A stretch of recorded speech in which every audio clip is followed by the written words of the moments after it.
नमस्ते दोस्तों, जय श्री राम। आप सभी का बहुत बहुत स्वागत है आप सभी के YouTube चैनल श्री रामार्थ पर। दोस्तों, आज की इस वीडियो में मैं आप सभी को श्री नाभा दास जी कृत श्री भक्तमाल जी के भगवान की माया को जीत लेने वाले भक्तों में से एक श्री दक्ष जी महाराज के बारे में आपको बताने वाला हूँ। दोस्तों, दक्ष जी ब्रह्मा जी के अंगूठे से उत्पन्न हुए। स्वयंभू मनु की कन्या प्रसूति दक्ष पत्नी हुई। प्रजापति दक्ष ने क्षीर सागर के उत्तर तट पर स्थित होकर देवी जगदम्बिका को पुत्री रूप में प्राप्त करने की इच्छा तथा उनके प्रत्यक्ष दर्शन की कामना से उन्हें हृदय मंदिर में विराजमान करके कठिन तप किया। उनकी सात्विक आराधना से संतुष्ट होकर पराम्भा ने दर्शन देकर पुत्री होने का वचन दिया। साथ ही यह भी कहा कि यदि कभी मेरे प्रति तुम्हारा आदर भाव घट जाएगा तब उसी समय मैं अपने शरीर को त्याग कर अपने स्वरूप में लीन हो जाऊंगी।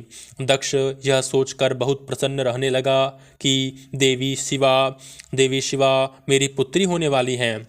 सृष्टि विस्तारार्थ ब्रह्मा जी की आज्ञा से दक्ष प्रजापति ने पंचजन प्रजापति की आसक्तिनी नाम की कन्या को पत्नी रूप में स्वीकार कर हर्य स्वंगक 10,000 पुत्र उत्पन्न किए।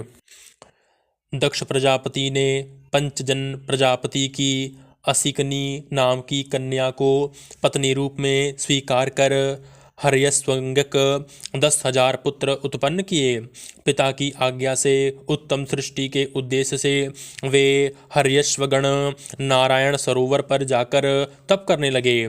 इन्हें अधिकारी जानकर देवऋषि नारद जी ने आत्म तत्व का उपदेश देकर निवृत्ति प्रायण बना दिया। तत्पश्चात दक्ष ने सबला स्वसंज्ञक 1,000 पुत्र उत्पन्न किए, परंतु श्री नारद जी ने इन्हें भी पूर्ववत ही परमार्थ पथ का पथिक बना दिया। अब की बार दक्ष ने कुपित होकर श्री नारद जी को शाप दे दिया कि आज से तीनों लोकों में विचरते हुए तुम्हारा पैर कहीं स्थिर नहीं रहेगा। नारद जी ने इसे भगवान की इच्छा ही मानकर शाप शिरोधार्य कर लिया।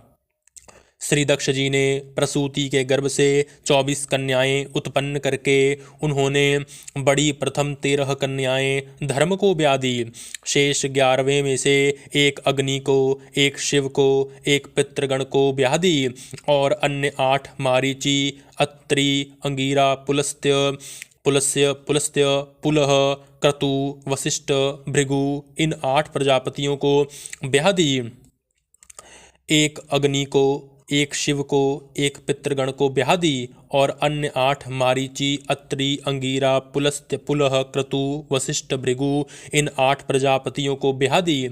प्रसूति की कन्याओं द्वारा विशाल वंश परंपरा त्रिलोकी में फैल गई। प्रजा की वृद्धि का कार्य जैसा दक्ष द्वारा हुआ ऐसा किसी से न हुआ, इसलिए ब्रह्मा जी ने इन्हें प्रजापतियों का नायक बना दिया। अति प्राचीन काल में एक बार विश्व अस्त्रष्टाओं में एक यज्ञ किया था। विश्व अस्त्रष्टाओं ने एक यज्ञ किया था जिसमें समस्त परम ऋषि, देवता, मुनि और अग्नि आदि अपने अपने अनुयायियों सहित आकर उपस्थित हुए। जब सूर्य के समान तेजस्वी दक्ष उस समय वहां आए तो दक्ष को देखकर उनके तेज से प्रभावित और घर्षित चित्त होकर श्री शिव जी और ब्रह्मा जी को छोड़कर अन्य सभी देवगण, ऋषिगण आदि सदस्य गणों ने अपने आसनों से उठकर सम्मान किया। दक्ष अपने पिता ब्रह्मा जी को प्रणाम कर और उनकी आज्ञा पाकर उनके दिए हुए आसन पर बैठ गए। दक्ष ने यह देखा कि शिव जी आसन पर बैठे ही रहे, उठकर उन्होंने सम्मान नहीं किया। उनके इस व्यवहार से अपना अपमान समझकर क्रूर दृष्टि से उनकी ओर देखा और इस महासभा में ही उनको बहुत दुर्वचन कहे और पछताने लगे कि मैंने केवल ब्रह्मा जी के कहने से ही ऐसे पुरुष को अपनी सुंदरी, साध्वी, भोली भाली कन्या दे दी। दुर्वचन कहकर दक्ष ने श्री शिव जी को शाप भी दिया कि देव यज्ञों में इंद्र, उपेंद्र आदि देवगणों के साथ वे वे यज्ञ का भाग न पाएं। श्री शिव जी कुछ भी न बोले। शाप देकर अत्यंत क्रुद्ध हो दक्ष सभा से निकलकर अपने स्थान को चले गए। यह जानकर कि दक्ष ने शाप दिया है, नंदीश्वर को बड़ा ही क्रोध हुआ और उन्होंने दक्ष तथा उन ब्राह्मणों को जिन्होंने दक्ष के कुवाक्यों का अनुमोदन किया था घोर प्रतिशाप यानी कि उन्हें भी शाप दिया कि यह दक्ष देहाभिमानी है, देह को ही आत्मा समझता है, अविद्या को विद्या जानता है, विषय सुख वासना में आसक्त होकर कर्मकांड में रत रहता है। अतएव यह जड़ पशु है, पशुओं के समान यह स्त्री लंपट हो और इसका मुख शीघ्र बकरे का हो, यह सदा तत्व ज्ञान से विमुख रहे। इस प्रकार परस्पर शाप देने के बाद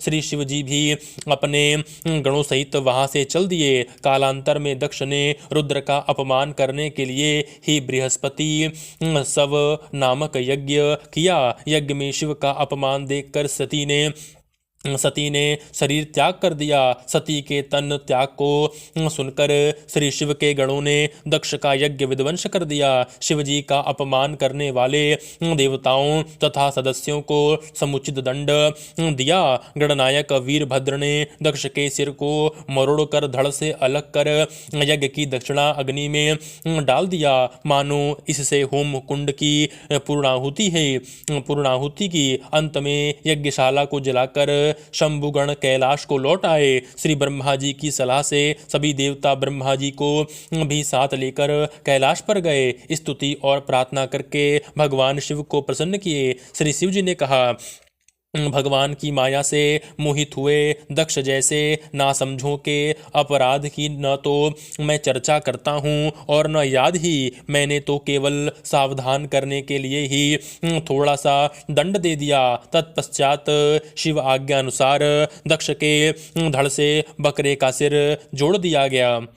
देखिए यहाँ पर जो है जो नंदी जी ने जो श्राप दिया था दक्ष को कि तेरा सिर जो है कट जाएगा और बकरे का सर लेगा, तो यहाँ पर भगवान शंकर ने दक्ष के सर पर जो है बकरे का सर लगाया और नंदी के श्राप को पूर्ण किया। श्री शिव जी की कृपा से दक्ष सोकर जागे हुए के समान जी उठे। दक्ष का हृदय शुद्ध हो चुका था। और यहाँ पर आपको एक और बात ध्यान देने की जरूरत है कि जैसे जब दक्ष ने माता भगवती की आराधना की थी तो माता भगवती ने कहा था कि मैं तुम्हारे यहाँ बेटी बनकर आऊँगी, लेकिन अगर तुम कभी मेरा अपमान करोगे तो फिर मैं जो है शरीर त्याग कर दूंगी। तो जब दक्ष ने भगवान शंकर का अपमान किया तो वो माता सती का ही अपमान था। तो माता सती तो भगवती परम्भा थी, तो माता सती ने अपना प्राण त्याग दिया था। श्री शिव के प्रति श्रद्धा का सिंधु उमड़ पड़ा और बड़े ही विनीत भाव से उन्होंने शिव की स्तुति की। किसने की? दक्ष जी ने की। इसके बाद पुनः यज्ञ आरंभ किया गया, जिसमें यज्ञ पुरुष भगवान विष्णु ने साक्षात प्रकट होकर दक्ष को ज्ञानोपदेश देते हुए शिव ब्रह्मा तथा स्वयं वे तात्विक एकता का निरूपण किया। सबने भगवान की स्तुति की। यह सानंद संपन्न हुआ। मैंने इस शरीर से शिव का अपमान किया है, यह विचार कर ग्लानि में भरकर प्रजापति दक्ष ने अपना वह शरीर त्याग कर प्रचेता गण की मारीशा नाम की पत्नी के गर्भ से पुनः जन्म लिया।